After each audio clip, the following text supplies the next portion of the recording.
imagine a time before churches, before temples, before men wrote commandments on stone, when divinity wasn't distant, but drenched in soil, in moonlight, in blood, in birth.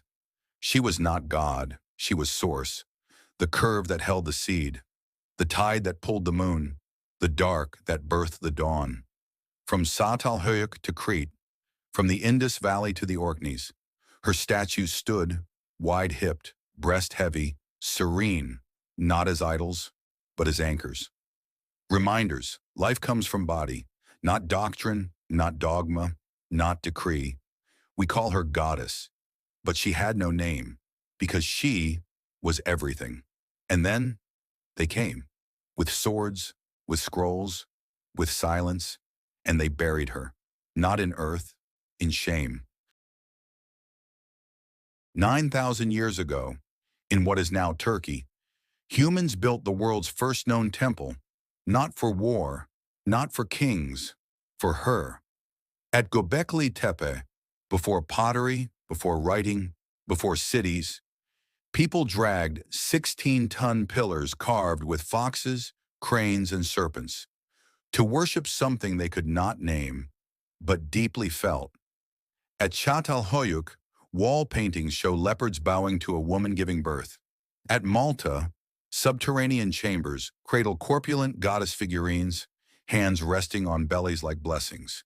In the Indus Valley, seals depict women under trees, adored by tigers, not hunted, but honored.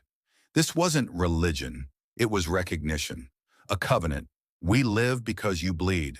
We grow because you give. We return because you receive. The first prayer wasn't save us, it was thank you.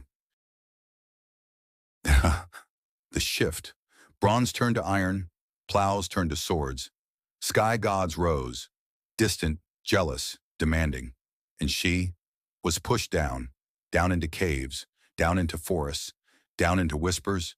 Inanna became Lilith, wild, sexual, dangerous. Isis became a footnote in Roman cults.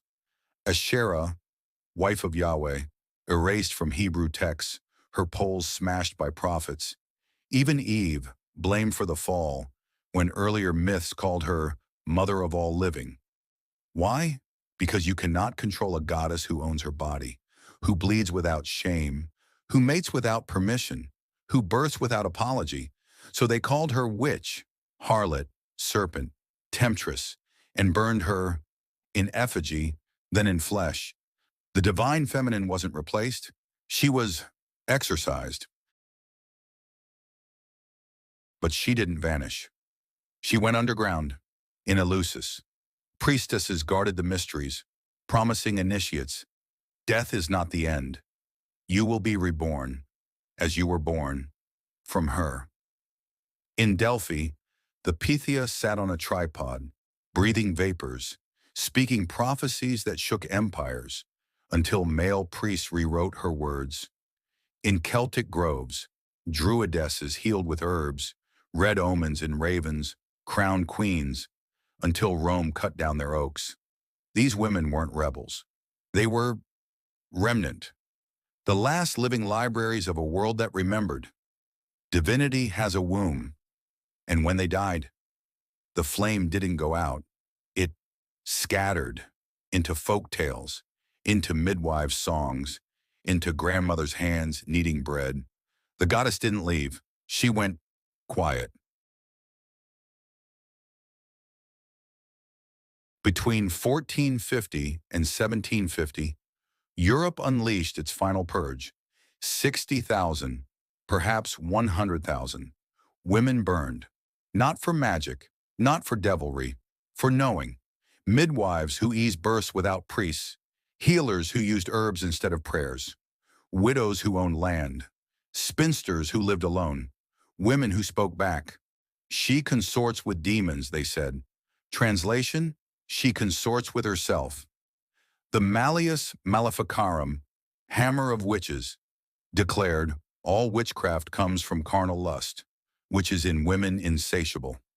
Let that sink in.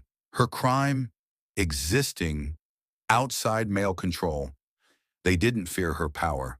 They feared her freedom. And so they turned her daughters to ash and called it holy. They tried to erase her from temples, so she became trees. They banned her from scripture, so she became rivers.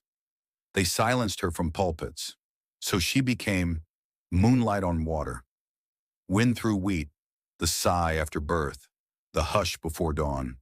Peasants still left milk for the good folk at crossroads. Sailors still prayed to Stella Maris, star of the sea, not knowing she was once Aphrodite. Grandmothers still whispered charms over fevered brows, chants older than Christ. The church called it superstition. It was survival. The oldest religion, wearing new names. You don't need a temple to find her. Kneel in a forest, swim in the sea, hold a newborn, bleed without shame. She's there, waiting, not to be worshipped, to be remembered.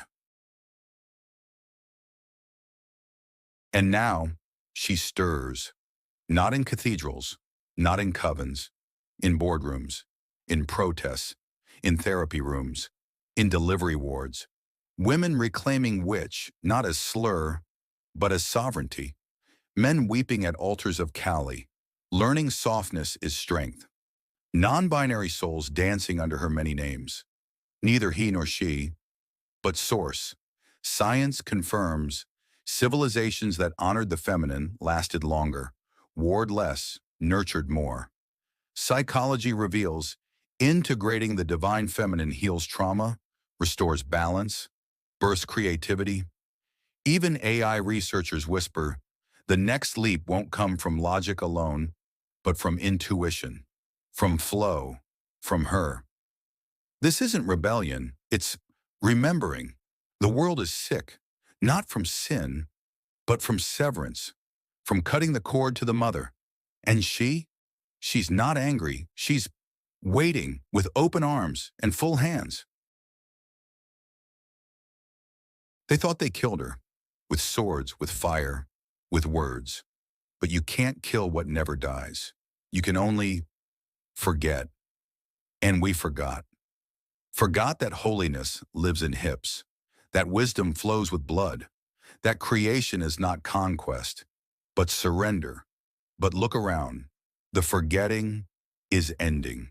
Every woman who owns her rage, every man who honors his tears, every child taught, your body is sacred, your intuition is divine. That's not progress, that's prophecy. The oldest one of all, she returns when the world remembers how to kneel without breaking. Tonight, light a candle, not for saints, for the unnamed women who kept the flame alive.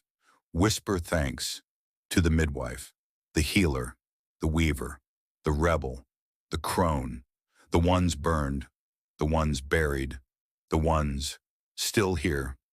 And ask yourself, what part of her have you been taught to suppress? Your intuition, your anger, your pleasure, your power? Reclaim it, not with war, with wonder. Plant a garden, write a poem, dance barefoot, say no, say yes, bleed proudly, birth bravely, rest deeply. You don't need permission. You are her heir. The world tried to bury her. They didn't know she was the seed